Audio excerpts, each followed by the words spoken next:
as redes. Reforçamos nossos canais e alcançamos o primeiro lugar em engajamento. Ampliamos o nosso WhatsApp e o nosso Telegram. Criamos a Rádio PT, a TV PT, o app do PT, a Casa 13, a plataforma Conectado com o Brasil, em mais de 1000 cidades e diretórios municipais. E levamos as nossas mensagens para todo o país. E vem mais por aí, a caravana Casa 13 pelo Brasil.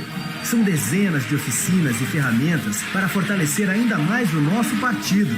Tem também a nova loja do PT, onde você pode comprar camisetas e outros produtos e mostrar todo o seu orgulho em vestir nossas cores e nossas causas.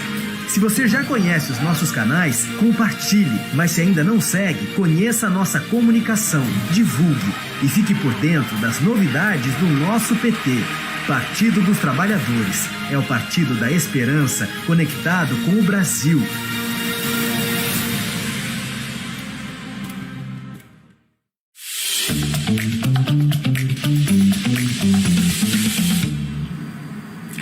Olá, boa noite. Esse é o programa da bancada do Partido dos Trabalhadores, os deputados federais, na TV PT. Um abraço a todos vocês, agradecer também aos que estão compartilhando, transmitindo, retransmitindo pelas suas redes. E neste dia nós estaremos debatendo algo que poderá ser votado na Câmara dos Deputados. Um tema difícil de debater, de difícil compreensão: reforma tributária. E para isso, para debater junto comigo esse tema tão importante para o Brasil, nós temos a satisfação de ter o nosso querido ex-líder da nossa bancada, deputado do Paraná, Enio Verri, que está conosco para fazer esse debate. Também nós temos a advogada tributarista Fabiana Lazzarini, que é advogada tributarista, muito trabalho e debates já participou conosco na bancada do partido, no Senado, no Congresso Nacional, em conferências, está conosco para debater. E nós teremos ainda, durante o nosso encontro aqui, junto na TV PT, nosso deputado da Bahia, Afonso Forense, que é deputado federal pela Bahia e que tem a responsabilidade de, junto com a nossa bancada no Senado, da Câmara, como vice-líder da minoria no Congresso, acompanhar também esse tema da reforma tributária. E antes de nós ouvirmos Enio Verri, que eu tenho a satisfação de ter ter sido companheiro quando ele era líder na nossa bancada, e também integra e coordena o nosso núcleo de economistas da bancada do Partido dos Trabalhadores, de nós termos a fala dele e da Fabiana sobre esse primeiro aspecto que eu queria que vocês abordassem nessa primeira rodada do nosso programa, para os nossos militantes e para quem está nos assistindo, acompanhando. A gente costuma dizer que os tributos no Brasil, eles são muito complicados, eles são muito mal distribuídos, então é difícil compreender, tem uma má distribuição e que são injustos. Mas se a gente diz que são complicados, mal distribuídos e injustos, eu gostaria que vocês aprofundassem para mostrar para as pessoas onde é que está o problema da tributação do Brasil, onde é que está a injustiça. Mas antes de ouvir o Enio Verri e ouvir a doutora Fabiana, eu quero que ouçamos o que o Lula, nosso querido ex-presidente, que está na sua caravana pelo Nordeste. Esse final de semana eu tive a satisfação de, como líder, acompanhá-lo no roteiro no Ceará, e que tem dito muitas mensagens importantes para o país também sobre esse tema. Então vamos ouvir o Lula, ele falando das questões tributárias do nosso país.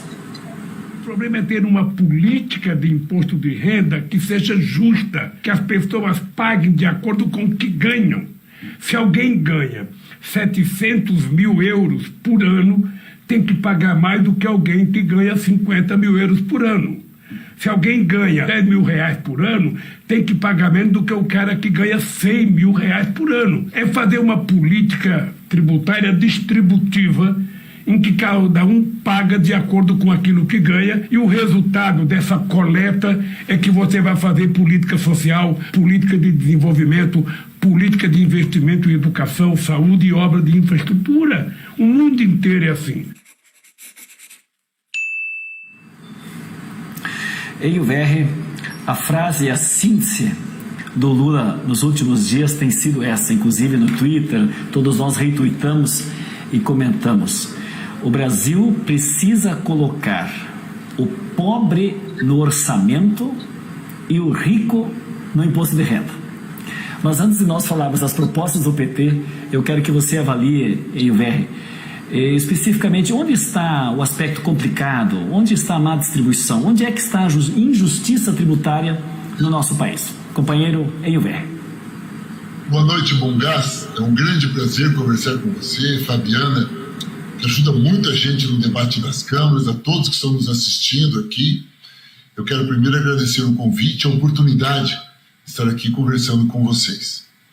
Enquanto você falava, Bongás, e ouvindo o presidente Lula também se expressar, eu lembrei-me que a gente usava, no meu tempo de graduação em economia, a tese do Robin Hood. A política tributária justa, ela tem um papel do Robin Hood. Tira dos ricos e passa aos pobres. Afinal de contas, os ricos têm dinheiro para pagar escola privada, saúde privada, não precisa de transporte coletivo, tudo que ele tem, porque ele é rico, ele compra. Os mais pobres precisam do Estado para fazer isso. E quem deve financiar o Estado para atender os mais pobres é o Estado. Então, o Estado constrói políticas públicas para ocorrer um país que reduza ao máximo suas desigualdades sociais. Uma política tributária justa é exatamente cumprir esse papel de redução das desigualdades sociais. Entretanto, o Brasil tem uma política tributária de ponta cabeça. O que significa isso? Significa que, por exemplo, é muito comum o pessoal da classe média brasileira ir aos Estados Unidos, vão para Miami para comprar bugiganga, comprar roupas, e voltam de lá dizendo o seguinte: aquilo é que é país. Lá o carro vale, o preço de um carro lá é metade do preço daqui do Brasil. As roupas, os remédios, são metade do preço do que custam no Brasil. Entretanto, este brasileiro, essa brasileira que fala isso, não sabe que lá o tributo não está sobre os produtos, está sobre a renda. E quem mora nos Estados Unidos pagou os impostos quando recebeu o salário. Aqui no Brasil é o contrário. Primeiro, a carga dos tributos está no consumo, não na renda, não na propriedade. Esse é um primeiro grande problema, onde pouquíssimos países do mundo aplicam esse tipo de política. A pessoa que compra um livro, esse livro que ela compra, quem ganha R$1 ou quem ganha R$5.000 por mês, paga o mesmo tributo sobre o livro. Assim como sobre a comida, assim como tantas outras coisas. O correto era termos uma política que tributasse, por exemplo, patrimônio. A herança. Morreu aquele grande latifundiário, ele deixou uma herança, parte disso vai ficar com seus herdeiros, mas parte tem que pagar o tributo para ficar na mão dos estados. Essa taxa de herança, ela varia de país para país, mas nos Estados Unidos chega a mais de 30%. Um outro fato também importante é a tributação de bens de consumo dos mais ricos. Olha só, no Brasil, se você tem uma bis, uma motocicleta, um carro popular, você paga IPVA, não paga? Entretanto, quem tem uma lancha, um helicóptero, um avião particular, não paga IPVA.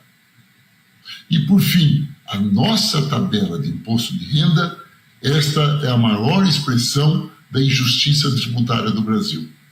Em percentuais, quanto menos você ganha, mais você paga de imposto de renda. Quanto mais você ganha, menos você paga de imposto de renda.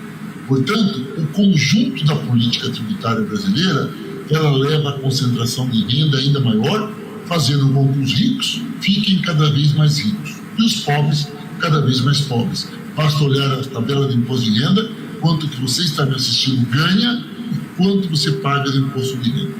A defesa que nós fazemos é que até R$5.000 as pessoas não pagassem imposto de renda, mas quem ganha muito dinheiro, pague. É esse quadro de injustiça que nós vivemos nos dias de hoje. Obrigado, Eilver. É muito bom, tipos pedagógicos, didáticos, boa explicação, economista que és. E esse é o debate que a sociedade precisa fazer. Porque o conceito é, tem muito imposto. mas tem a necessidade de ter contribuições tributárias para que os estados possam fazer política pública. Muito bem colocado aqui. Mas quem paga? E esse é o grande problema. Então é uma injustiça tributária. Fabiana Lazzarini, advogada e tributarista, vamos nesse primeiro bloco explorar bem essa parte, aonde estão os problemas da má distribuição dos impostos e das desigualdades na questão da arrecadação, a principal injustiça. Por favor. Boa noite, líder Bongás. Boa noite, deputado Enio Verri. Primeiramente, eu quero agradecer pelo convite para estar aqui falando desse tema que é uma das minhas paixões, e é um prazer enorme poder estar na mesa sentada com o deputado Enio, por quem eu tenho a maior estima. Bom, líder, o senhor começou falando uma coisa que é verdade, né? A gente costuma dizer que os tributos no Brasil são complicados, são complexos, são muitos tributos, a legislação é confusa. Isso tudo é verdade, né? Isso tudo acontece mesmo, mas é muito importante que a gente sempre tenha em mente que todos nós pagamos tributos diariamente. Qualquer coisa que se compre, acendi a luz da minha casa, né, ficando dentro de casa nesse período de pandemia, né, em que nós fomos solicitados a fazer distanciamento social, tudo isso, mesmo estando dentro de casa, a gente paga tributo. Então, a despeito dessa situação de que as leis são confusas, são muitos os tributos, esse é um tema que a gente precisa conversar e precisa entender. Então, o primeiro ponto que eu queria abordar é que no Brasil, a gente costuma ouvir muito a frase de que a carga tributária no Brasil é muito alta. Será mesmo? Eu estou aqui com dados que a própria Receita Federal divulgou, que dizem que, comparando com a média dos países que compõem a OCDE, a gente tem 37 países que compõem lá, esse estudo é do ano de 2017, quando ainda tinham 36 países, lá a média da carga tributária foi de 34,2% do PIB. A média da carga tributária para o Brasil foi de 32,7%. Então, na verdade, a gente está ali, comparativamente falando, na média, né? Um pouquinho abaixo até dos países da OCDE. O que significa que a nossa carga tributária não é elevada, né? Tem um erro aí quando se coloca isso.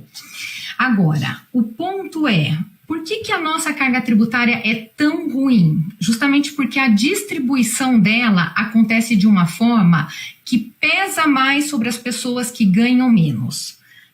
E isso acontece por quê? Porque a nossa carga tributária ela está fortemente concentrada nos tributos sobre o consumo. E aí, o exemplo que o deputado Enio usou é verdade. Não importa se o produto for adquirido, o mesmo produto, a gente pode pensar uma geladeira, por exemplo, a mesma marca, o mesmo modelo, o mesmo preço adquirido na mesma loja, por uma pessoa com uma renda mais baixa ou por uma pessoa que ganhe muito, eles vão pagar exatamente a mesma quantidade de tributos sobre a compra dessa geladeira. Então, é isso que a gente chama de tributo sobre o consumo. E o tributo sobre o consumo, ele não olha para a condição financeira de quem está comprando o produto. O tributo sobre o consumo, ele incide justamente sobre o produto, independentemente de quem está comprando. Então, na tributação sobre o consumo, a gente não consegue fazer essa diferenciação entre a renda de uma pessoa que ganhe menos e a renda de quem ganhe mais. Por isso que a gente fala que essa é uma tributação regressiva, porque ela pesa mais para quem tem menos renda. E aí, só para trazer aqui alguns dados também, desse mesmo estudo da Receita Federal, a média da tributação sobre a renda nos países da OCDE foi de 11,4% do PIB, enquanto no Brasil a tributação sobre a renda representa 7%.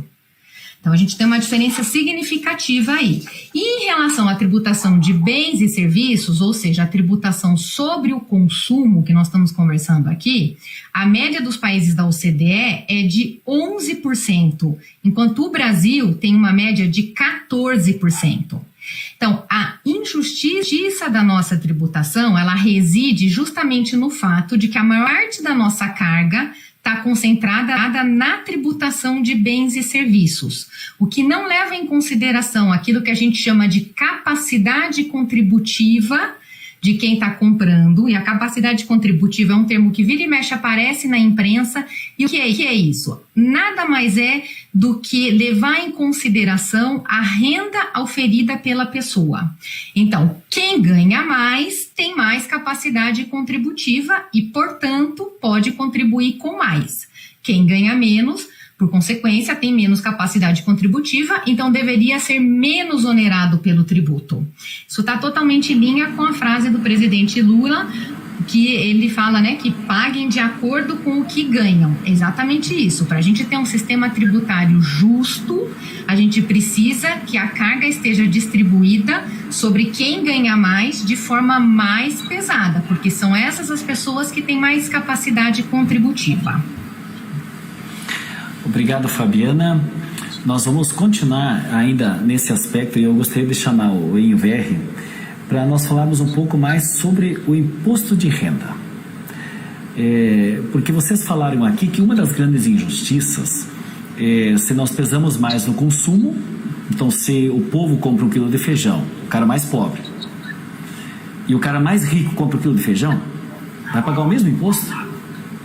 Bom, a maioria das pessoas é do povo, então é o povo que paga mais, porque é um consumo de um alimento ou de outros produtos que vocês falaram. Mas tem também a grande injustiça sobre o peso sobre o salário. E já que essa medida da 2337 é chamada também como o projeto do imposto de renda, eu queria que vocês aprofundassem um pouco, Enver, e depois também Fabiana, sobre o peso sobre o salário. Porque no imposto de renda, a partir de R$ 1.900, nós já estamos pagando imposto. E aí tem uma pequena alteração, vai para 2.500. Mas, progressivamente, nós usamos a palavra regressivo e progressivo. Não temos uma taxação progressiva e a classe média, o salário médio aqui da classe média, está ainda muito judiado. Então eu queria que explicasse um pouco mais esse aspecto, porque nós temos muitas críticas sobre esse projeto que o governo apresentou. Até tem um artigo do nosso querido Afonso Florencio, acho que na segunda parte do programa ele vai conseguir participar, que a reforma tributária de Bolsonaro só é boa para os ricos. E essa matéria, exatamente um artigo que o Afonso publicou, ele faz referência em NVR a esse tema do salário, porque se é sobre consumo e salário, então vai pesar sobre fundamentalmente a classe média. Eu gostaria que aprofundasse mais esse tema ainda nessa rodada. Por favor, Enver. Primeiro, Bongás, é importante ressaltar que aumentar de R$ 1.900 para R$ 2.500, claro que é melhor. São milhões de pessoas que deixarão de pagar o imposto de renda à pessoa física. Portanto, nós estamos aqui para fazer a crítica pela crítica. Houve um avanço.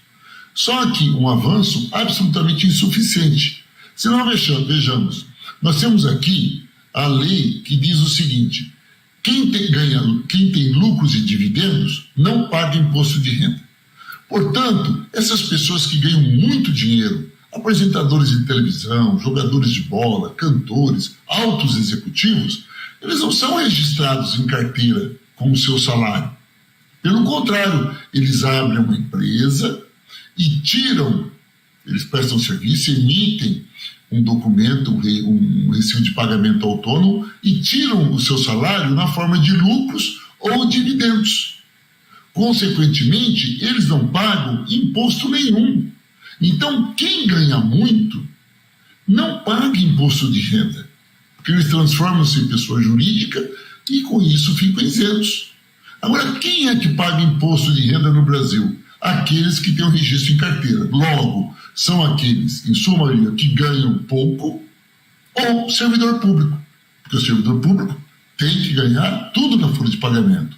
Portanto, o que a doutora Fabiana falou, que eu acho muito importante, é que quem financia o tesouro do Brasil são os trabalhadores e trabalhadoras que têm a carteira assinada e o serviço público, mesmo com exceção daqueles que ganham muito, porque aqueles são retidos na fonte. Os outros não pagam. Então, se você conhece um grande executivo que ganhe R$ 500 mil por mês esse executivo não paga imposto de renda, porque ele tira de outra maneira. Por isso, há um incentivo muito grande quando o governo sobe a isenção da pejotização da economia. O que é isso? Transformar a pessoa em pessoa jurídica para, com isso, não pagar. Então, o que nós temos hoje no Brasil, que nós temos pessoas que ganham milhões por mês, milhões, vai em torno de 1% só da população, milhões, e esse dinheiro não paga imposto nenhum. Por quê? Porque não são tributados, são ricos. Provando aquilo que a doutora Fabiana colocou, mesmo o nosso líder Bongás, quanto mais rico, eu estou falando rico, muito dinheiro você tiver, menos impostos você vai pagar.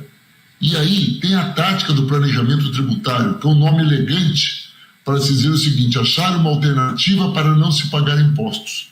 E o próprio governo, no passado, essa lei da isenção de cobrança de imposto de renda de lucros e dividendos foi de 96, do governo Fernando Henrique Cardoso. De lá para cá, a tabela de imposto de renda, os valores de isentos têm crescido muito pouco. Concretamente, a inflação em todo esse período é muito maior do que a correção da faixa de isenção, fazendo com que cada ano, quanto as pessoas ganhem menos, mas paguem mais impostos. Esse desenho ele tem que ser feito porque reflete em outros setores da tabela de imposto de renda, e aí, se me permite o líder, eu vou para a área da pessoa jurídica. Contribuição social de lucro líquido. Os bancos ganham muito dinheiro. Muito dinheiro. Havia uma tabela, por exemplo, que se iria cobrar o imposto de renda do lucro dos bancos de 15% a 22%. Não só do lucro dos bancos, desculpe-me, vou fazer a correção. Lucro das aplicações especulativas, lucro das aplicações do mercado financeiro. Era de 15% a 22,5%. A proposta do Guedes, que é a 2337, baixa para 15%. Ora, isso quer dizer que você pode ter muito dinheiro aplicado, mesmo no day trade, ou seja, aplicando de um dia para o outro só, e você vai pagar pouco imposto de renda. Fiz um cálculo, nós estamos em 2020, aproximadamente em 2019, num debate que tivemos na Comissão de Finanças e Tributação, que os bancos, graças ao planejamento tributário, efetivamente, no ano de 2017, pagaram de impostos 8%. 8%. Qualquer um de vocês que estão me assistindo, que ganhem mais do que R$5.000 por mês, pagam 30%, se somar IPTU, imposto de renda e tudo isso. Portanto, graças a essa palavra mágica de tributação tributária, planejamento tributário e mais pela injustiça tributária do Brasil, bancos que ganham bilhões pagam em torno de 8%. Você que está me assistindo paga no mínimo 27,5%. Este é o cenário que nós vivemos hoje no que se refere à tabela do imposto de renda. Fabiana, eu vou pedir sua compreensão, porque nós temos acordado e o ENVR não pode perder seu voo, e é daqui a pouco, né? E ele vai dar então sua mensagem ainda final agora, os 3 minutinhos, ENVR, apontasse já os principais problemas. Esse projeto não resolve, é o 2337, e quais são as principais bandeiras, né, que o PT sempre tem defendido, e você, como coordenador do nosso núcleo, tem trabalhado, inclusive apresentado projetos, né, pela nossa bancada. Eu tenho a honra de ter batalhado junto contigo, sob sua coordenação também, tu eras o nosso líder, sobre a apresentação de projetos que o PT tem tramitando no Congresso Nacional sobre, então, uma justiça tributária. Então eu queria, além das suas considerações finais, vai pegar o voo agora, precisamos você amanhã aqui peleando conosco no Congresso Nacional, que você possa então fazer suas considerações finais, apontando um pouco por onde que deveriam ir as legislações tributárias no país para ter justiça, que é o que nós queremos, justiça tributária. Ô líder, muito obrigado pela sua compreensão, pela sua atenção. Na verdade, tem uma proposta de reforma tributária correndo no Senado, cujo autor é o ex-deputado federal Luiz Carlos Raul.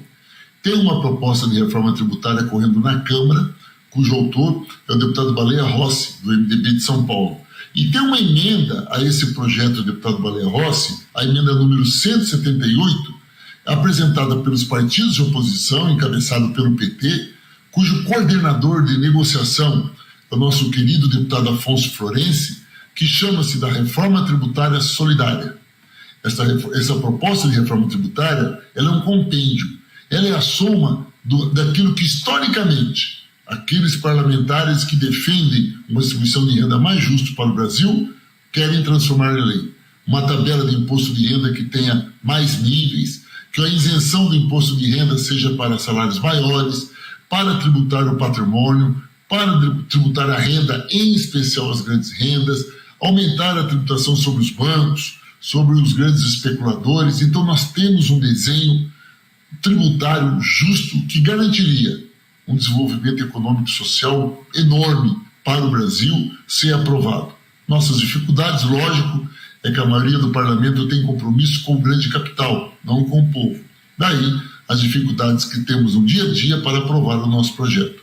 O 2337, como está hoje, nós não podemos aprovar, não é o desenho que queremos para a sociedade, e esperamos que ele possa avançar. Nosso líder Bom Gás tem feito um bom trabalho nas negociações junto com o deputado Afonso Florencio. Esperamos que essa semana possamos avançar nas negociações e, se avançarmos, votaremos a favor. Caso contrário, lógico, manteremos fidelidade à nossa linha. No mais, muito obrigado pela atenção. Estou à disposição de todos e todas para outros debates. Desculpe-me, tem que sair mais cedo, mas vou correndo para o aeroporto. Grande abraço e um beijo a Fabiana e a todos que estão nos assistindo. Obrigado aí, VR. Vá para o aeroporto. Te precisamos amanhã no Congresso Nacional, tá? Boa viagem. Nos encontramos aí amanhã. E nós continuamos, e as pessoas estão nos acompanhando. Esse é o programa da TV PT, é o programa dos deputados da Câmara Federal, deputados do PT, no programa da TV PT, sempre nesse horário das segundas-feiras, às 19 às 20 horas. E as pessoas estão nos acompanhando. Maria do Carmo está dizendo, graças a Deus, estamos com uma esperança. Lula. Aliás, eu quero falar para vocês, eu fui acompanhar esse final de semana o roteiro da caravana do Lula pelo Nordeste. E as pessoas que acompanham o Lula têm 3 frases, 3 palavras que simbolizam a síntese do que é a caravana do Lula. Primeiro é carinho. Carinho do povo com o Lula. E é porque o Lula tem carinho com o povo. Segundo, respeito. E o Lula conquistou esse respeito do povo porque ele respeita o povo. E a terceira palavra é esperança. Há esperança sim. Frente a um governo genocida, corrupto, negacionista, que nem o governo Bolsonaro, destruindo o Brasil, destruindo esperança, destruindo as estruturas públicas do Estado brasileiro, as políticas sociais, há sim uma esperança. Então o Lula representa exatamente isso. Carinho, respeito e esperança. O Maurício Menegasso está dizendo, eu e minha família somos todos 13. Lula. Aliás, tem uma campanha de filiação, de você se filiar, ajudar, convidar outras pessoas a se filiar no PT, é fundamental. Leandro dos Santos, boa noite, vamos de 13 para 2022. Maria Madalena, juntos de novo, Lula 22. Leandro Santos, queremos o PT. E, aliás, a pesquisa está mostrando, o partido com maior aprovação e preferência do povo brasileiro partidário. É o PT, está subindo. Exatamente porque estão compreendendo a tarefa e o trabalho que o Partido dos Trabalhadores faz para o bem da soberania do povo brasileiro. Lucas Ferrari, boa noite, companheiros progressistas, um forte abraço de Sampa. Tânia Ramos, a Itamaraju e todo o Brasil precisa de seus cuidados, presidente Lula.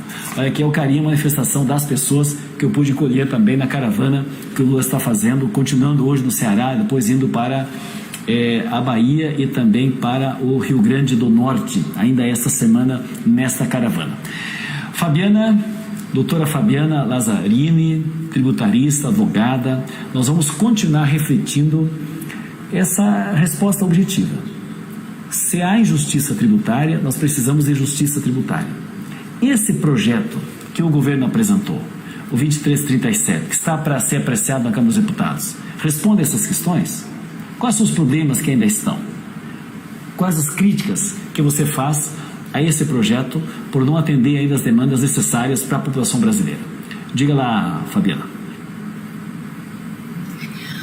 Bom, líder, como nós estávamos falando no bloco anterior, para a gente ter um sistema tributário justo, o que a gente precisa? A gente precisa concentrar a tributação nos impostos que levem em consideração a capacidade contributiva dos contribuintes. O que é isso? né? É a capacidade de pagar. Quem ganha mais tem capacidade de pagar mais, portanto, pode contribuir mais, né? E quais são os impostos com essa característica? A tributação sobre a renda, né, e tributação sobre patrimônio. Então, a gente precisa começar a tributar mais renda no Brasil, que hoje a gente tributa pouco, para poder desonerar a tributação sobre o consumo. É só fazendo essa movimentação que a gente vai conseguir migrar para um sistema tributário mais justo. Bom, e aí o que a gente tem? Primeiro, é importante a gente lembrar aqui que a reforma tributária proposta pelo governo, a primeira fase dela veio em julho do ano passado, do PL 3887, que era um PL que propunha a unificação de dois tributos que incidem sobre o consumo, o PIS e a COFINS. Na época, em julho do ano passado, quando o governo entregou esse PL, foi dito que as fases seguintes da reforma seriam entregues nas semanas seguintes, ali mais ou menos no mês de agosto. Um ano se passou até que o governo mandasse para o Congresso aquilo que foi chamado de a segunda fase da reforma tributária, que é o PL 2337, que a gente vem conversando aqui e que está saindo em todos os lugares na mídia, está muito conversado, muito falado, né? O 2337, ele é um PL que trata, na sua origem, exclusivamente sobre renda. Tá? Ele é um PL que propõe, então, algumas modificações na tributação da renda. Ele não trata de patrimônio, então ele não vai falar nada sobre tributação, né, referente ao patrimônio. E, na sua origem, como eu falei, ele também não tratava de nada sobre o consumo. Ele propõe uma ampliação da isenção da tabela progressiva do imposto de renda. Então, hoje a gente está em torno de R$ 1.900 a faixa de isentos. A proposta que está lá no PL 2337 é subir para R$ 2.500, o que, claro, é uma melhora, mas é muito importante a gente lembrar que desde 2015 a tabela progressiva não sofre qualquer atualização. Então, nós estamos falando de 6 anos sem que a tabela tenha sido sequer corrigida pela inflação. Então, esse aumento de 1.900 para 2.500, isso não é benefício fiscal, isso não é a favor do governo, isso é obrigação do governo. O governo tem obrigação de corrigir a tabela do imposto de renda para que ele não comece a tributar a renda que está sendo comida pela inflação que a gente vem apurando no país nos últimos anos. Então, esse é o primeiro ponto, tá? Segundo ponto é, o PL não propõe alíquotas maiores para as rendas mais altas. Então, ele manteve a alíquota maior em 27,5%, que já é a alíquota que a gente tem hoje. Se a gente quer um sistema tributário mais justo, a gente tem que fazer uma progressividade maior. Então, a gente teria que propor alíquotas maiores para rendas maiores. E isso não está na proposta.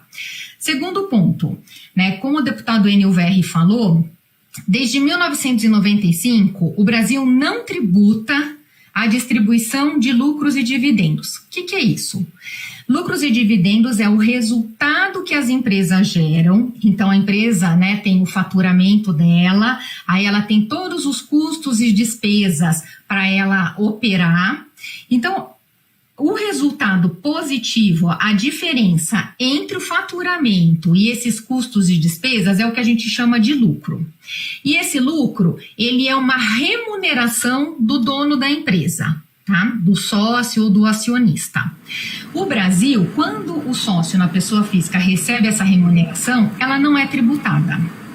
O PL até está propondo uma tributação, mas está propondo 20% de alíquota sem trazer uma progressividade.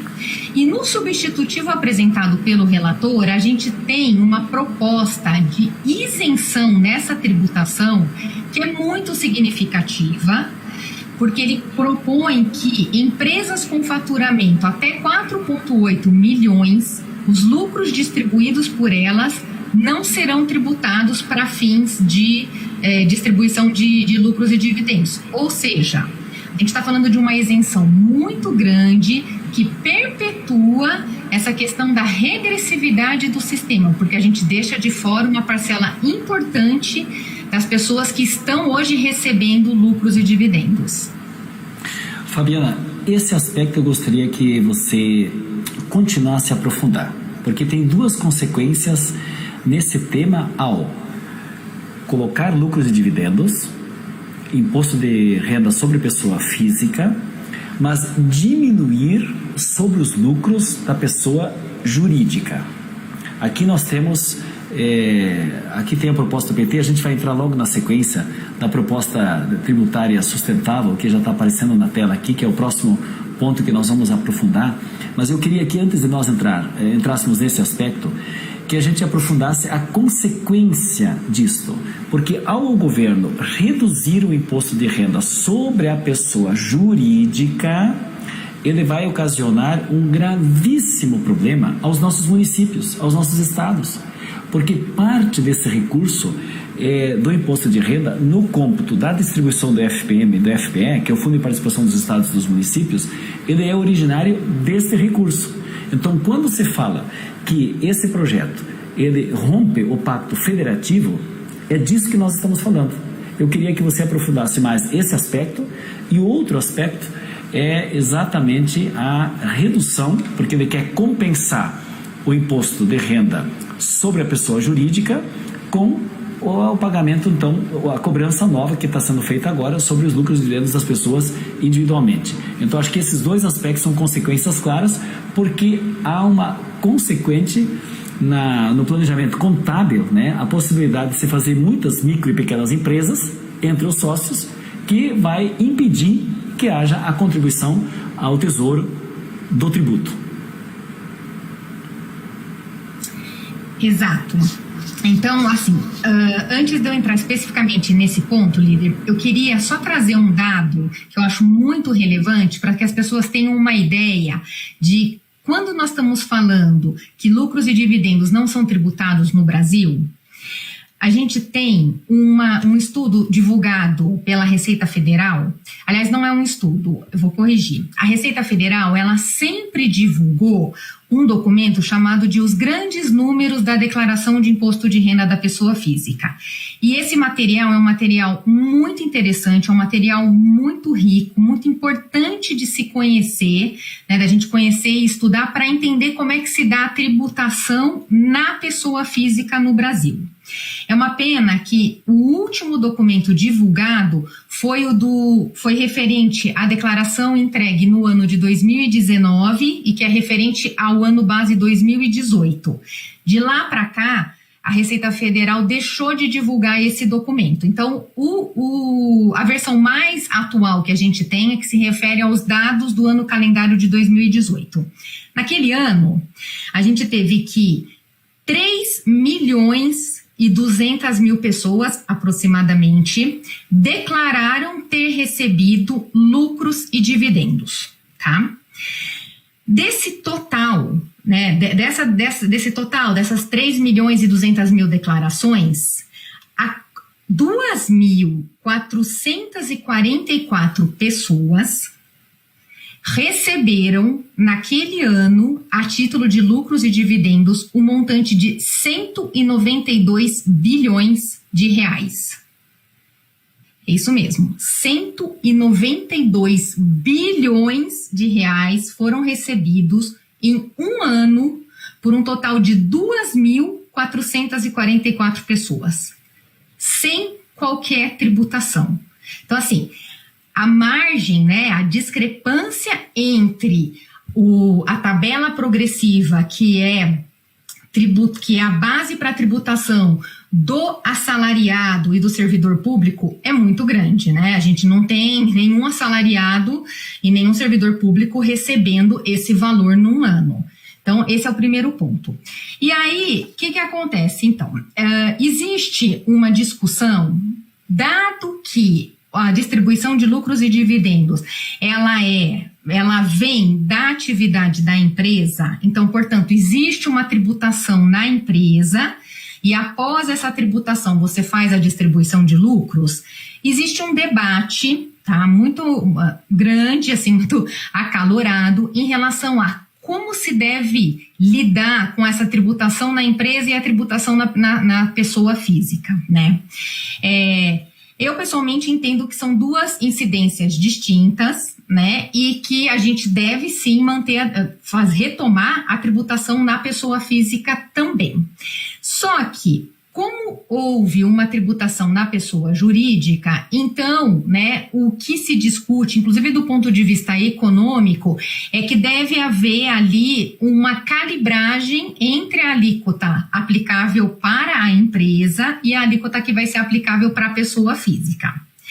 Nesse conceito, né, é que o relator da reforma tributária do PL 2337, ele acabou propondo uma desoneração do imposto de renda da pessoa jurídica significativa, tá? Hoje, o imposto de renda da pessoa jurídica ele é calculado a alíquota de 15% mais um adicional de 10%. Então, a gente está falando de um total de 25%. Ele propôs que a alíquota de 15% ela caia para 6,5%. Né? Só que o que acontece? Então, ela é uma desoneração bastante significativa e essa desoneração ela vai servir para todas as empresas, exceto as micro e pequenas empresas que estejam no lucro presumido, tá? E o que acontece? O efeito dessa desoneração, dessa diminuição da alíquota, como é uma desoneração muito significativa, a quantidade que vai ser arrecadada com lucros e dividendos não é suficiente para cobrir essa desoneração. Então, isso vai impactar as transferências que a União é obrigada pela Constituição a fazer para o Fundo de Participação dos Municípios e para o Fundo de Participação dos Estados. É isso que acontece, né? Quando a gente soma a perda com a pessoa jurídica e mais o ganho que vai advir da tributação de lucros e dividendos, a gente ainda tem uma perda que vai impactar estados e municípios. Ótimo, Fabiana. Eu quero chamar para participar conosco também nosso querido deputado Afonso Florense. Nós temos hoje um programa muito dinâmico, tá? Nós tínhamos a participação do ENUVR, que precisou pegar o avião do Paraná para vir para cá. E nós temos o Afonso Florense, que já veio da Bahia, chegou no aeroporto e só estamos vendo a questão técnica para que ele possa participar conosco agora nesse debate. Então a técnica vai me informar aqui. A hora que o Afonso Florense entrar, ele vai falar porque ele desenvolveu um importante trabalho, junto inclusive com setores da sociedade, né, que participaram num debate sobre a reforma tributária justa, sustentável e solidária, né, que é um processo também onde apontam, né, principais elementos que devem entrar nesse tema. Então só pediria para a técnica se o Afonso Florense já está em condições de participar, senão nós vamos continuar, Fabiana, refletindo aqui sobre essa grande injustiça que eu quero aprofundar em relação aos municípios, porque nós... E aí é a grande contradição do Bolsonaro, né? O Bolsonaro, primeiro, sobre o tema do imposto de renda, ele inúmeras vezes sinalizou de apresentar a proposta, não apresentou nenhuma proposta, né? E a proposta que vem agora no final do seu governo. Sobre o imposto de renda, da isenção da faixa, da ampliação da faixa de isenção na campanha, ele prometeu 5 salários mínimos. Isso seriam R$5.000, R$5.500. Então estariam isentos para exatamente não taxar o assalariado. Essa é a grande contradição. Agora ele amplia para 2.500, mas a promessa dele em campanha era R$5.500, 5 salários mínimos, até aí estariam isentos. Mas outras injustiças acabam acontecendo. Então eu queria aprofundar mais, porque nos municípios nós temos outra defesa importante, que é a mais Brasil e menos Brasília, que era a propaganda do presidente da República, né? Ele dizia, não, mais Brasil e menos Brasília, então vai descentralizar os recursos.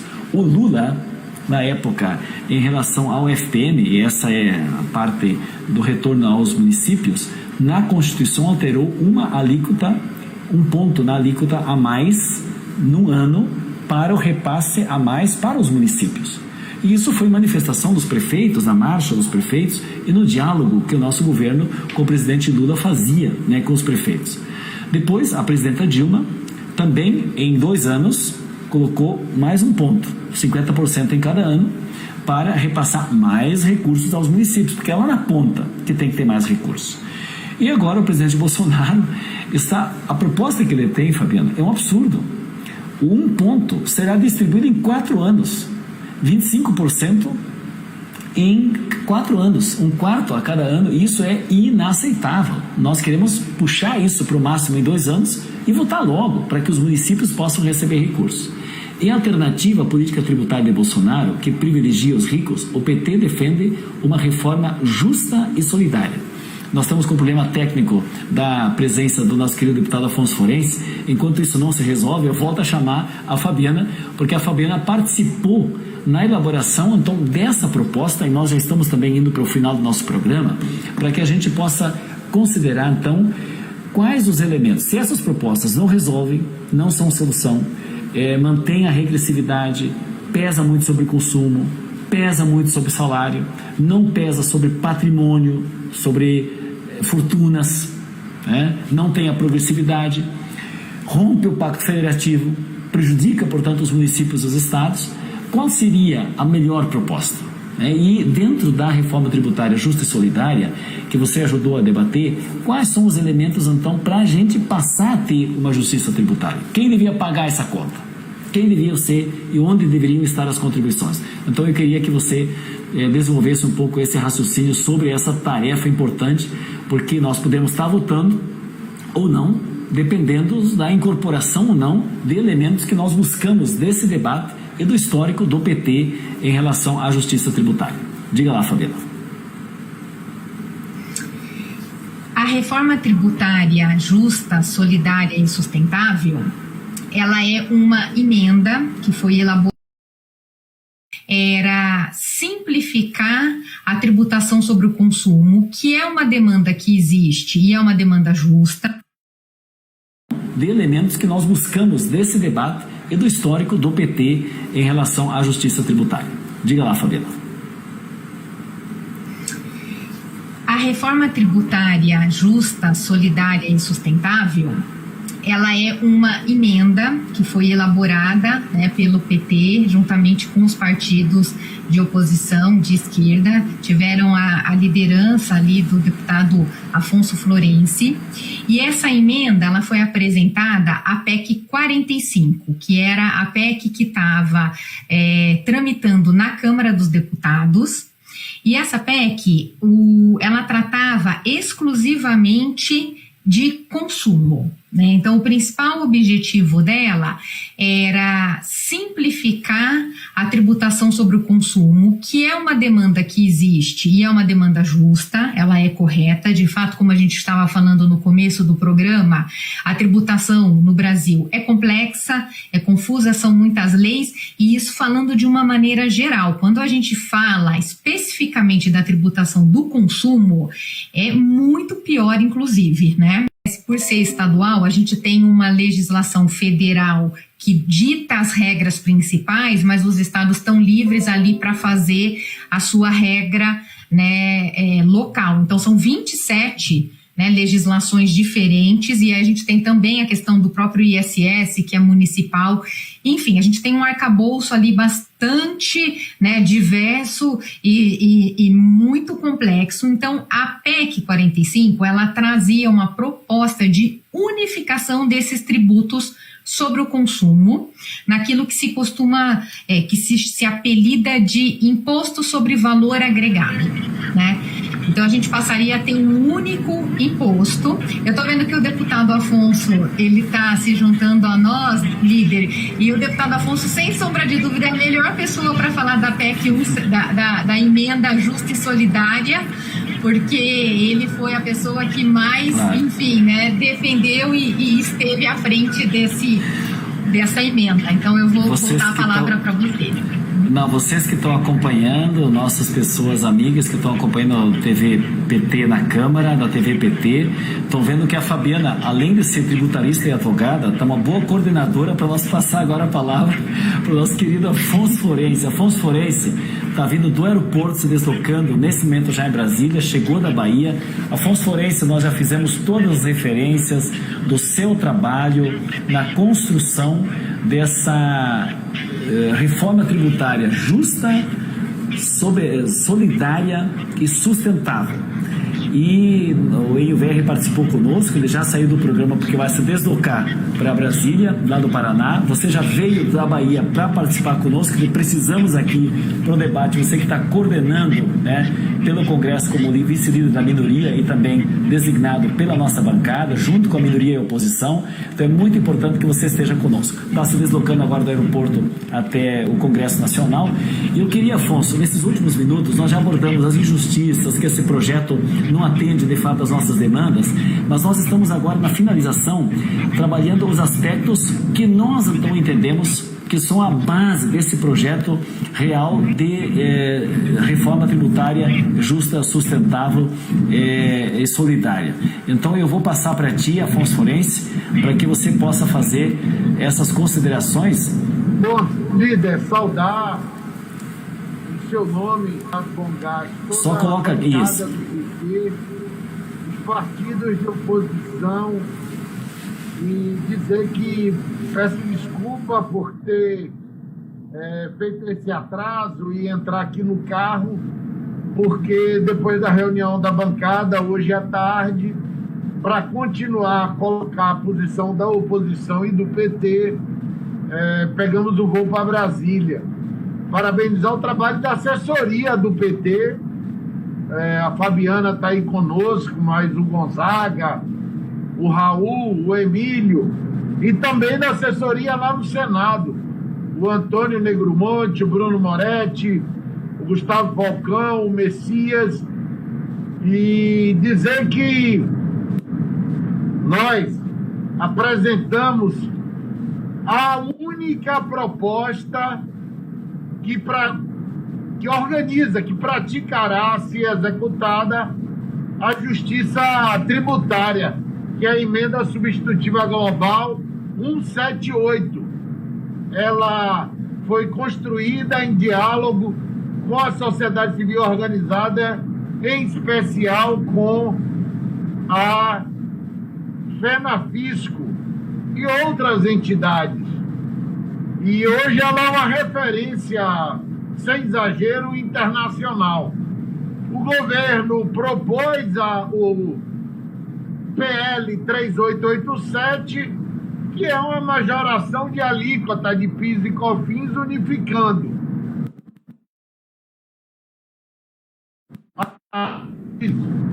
E aprovou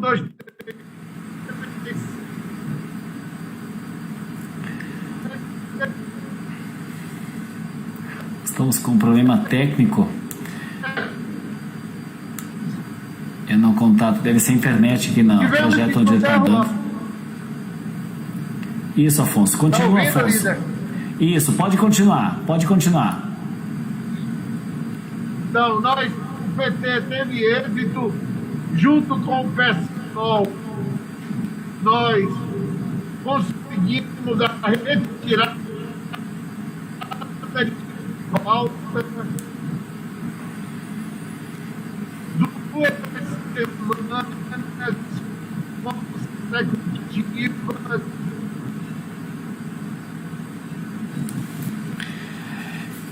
Tá tendo dificuldade de contato.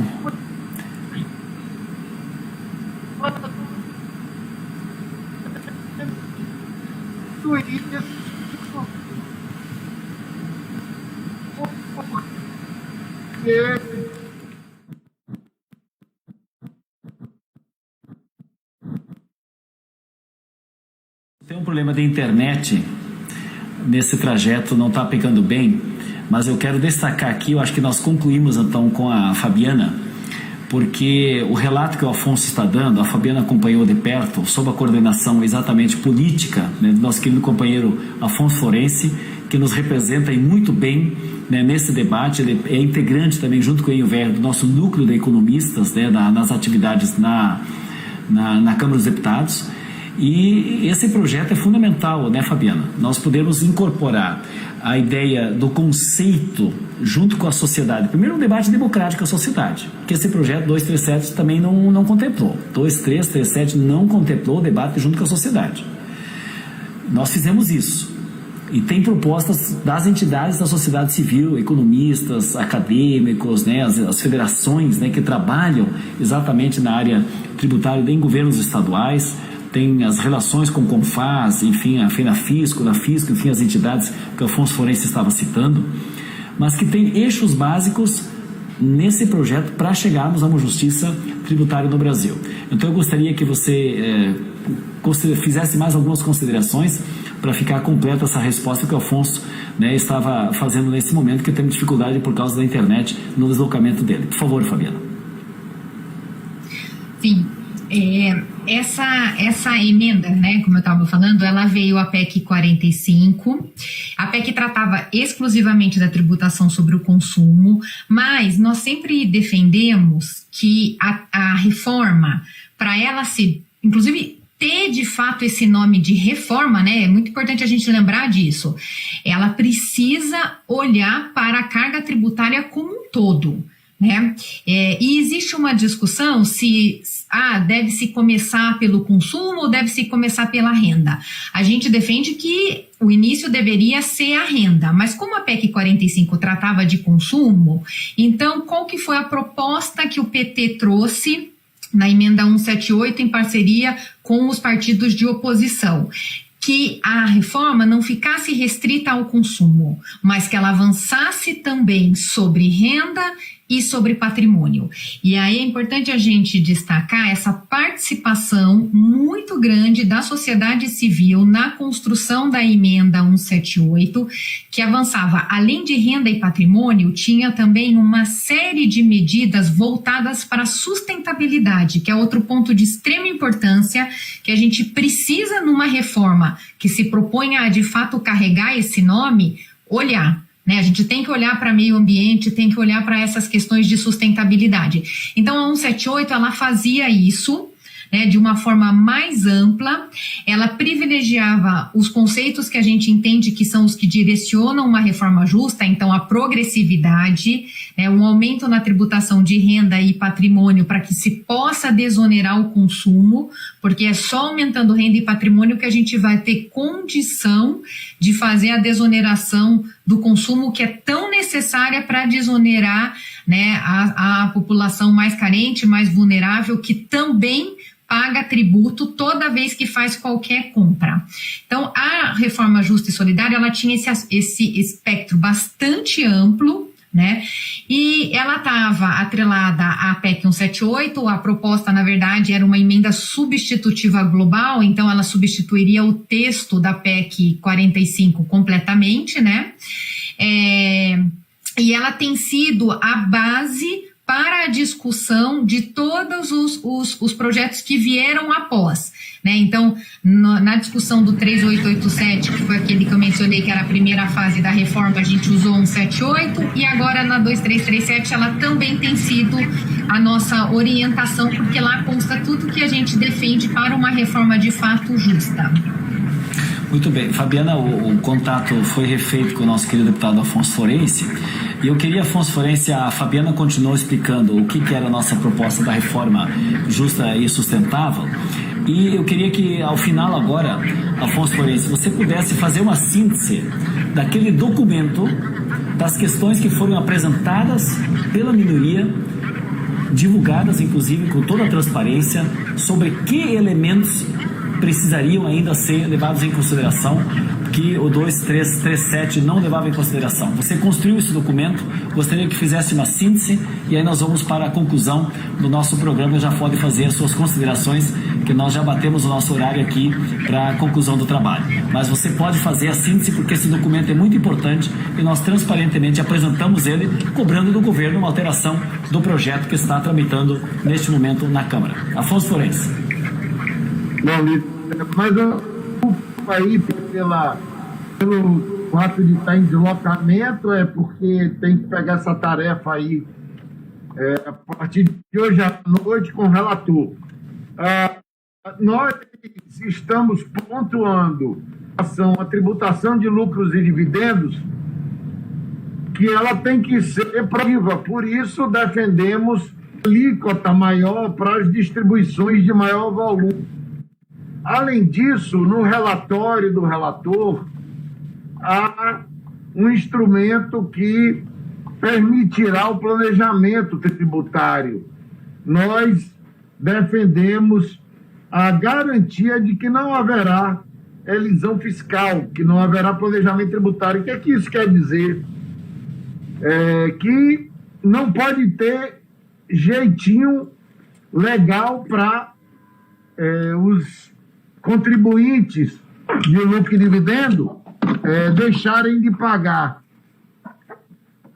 No juro de capital próprio, o relator condiciona a extinção do juro de capital próprio à criação de novas alíquotas de distribuição da contribuição de recursos minerais e de recursos hídricos.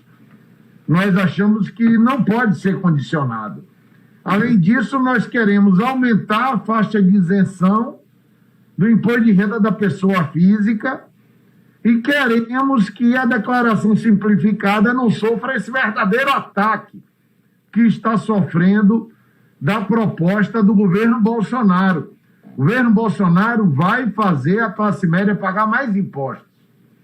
E, por último, merece destaque, líder, que o texto que vai para o plenário não estipula uma tributação sobre os recursos distribuídos a partir de empresas de paraísos fiscais.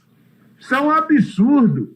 Se o Brasil não tributar o lucro e dividendo que vem de paraíso fiscal, a proposta, então, do governo é equiparar o Brasil aos paraísos fiscais.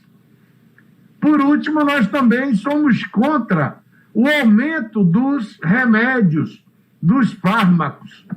Por isso, nós estamos lutando contra essa tributação nova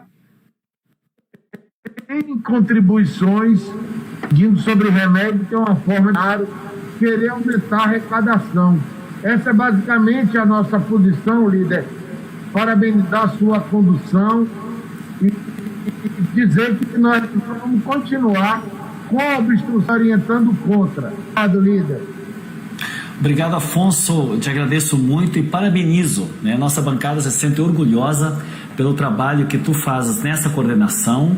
Foste também o nosso líder, eu posso dizer isso com muita satisfação, deputado federal da Bahia, foi nosso ministro do desenvolvimento agrário no governo da presidenta Dilma e hoje está na vice-liderança da minoria no Congresso Nacional. Então, Afonso Forense, parabéns pelo trabalho, totalmente compreensível, o teu deslocamento agora, e o problema não é nosso, o problema é da internet, que não permitiu que tivesse a exposição durante um tempo, mas que foi muito bem feita pela doutora Fabiana. Afonso Forense, bom trabalho, brigadão pela sua presença aí, tá? E nós vamos concluir então com as considerações finais da doutora Fabiana, Fabiana Lazzarini, que é advogada tributarista e que tem uma vida, como ela diz assim, a paixão dela, é trabalhar com esse tema árido. Para nós que somos leigos, que não somos economistas, Fabiana, falar desse tema tributário não é uma questão simples, mas o objetivo desse nosso programa hoje, na Câmara dos Deputados, no programa da TV, do PT, da bancada nossa no programa da TV PT, é exatamente levar de uma forma mais simples, explicações para que as pessoas compreendam, porque eu estou com a frase do Lula, tá? Nós temos que colocar o povo no orçamento e os ricos no imposto de renda, ou seja, em outras palavras, que a gente tenha progressividade, que não caia sobre salário, que caia sobre renda, sobre herança, sobre fortunas, e não seja sobre salário e consumo, Então eu queria que fizesse então as suas considerações finais, e aí nós vamos ao final então do nosso programa. Doutora Fabiana, muito obrigado, e está contigo a palavra para suas considerações. Eu que agradeço, líder, imensamente pelo convite. É um prazer para mim falar sobre esse assunto que, de fato, eu tenho uma paixão. E eu acho que a gente precisa, né, se manter muito firme ali na defesa daquilo que a gente acredita que seja um sistema tributário justo. O que a gente tem no Brasil hoje não é. Eu acho que a frase do presidente Lula, ela é muito feliz, porque ela de fato reflete o que a gente vivencia hoje, né? Além de estarmos tributando em demasia o consumo, né, em prejuízo completo à população pobre, a gente está tributando pouco a renda e estamos tributando a renda do assalariado e de servidor público e não estamos tributando a renda das pessoas ricas, que deveriam sim estar contribuindo para o orçamento do país, né? E inclusive são elas que têm mais capacidade de dar essa contribuição, então elas precisam entrar, né, no imposto de renda para dar a sua parcela.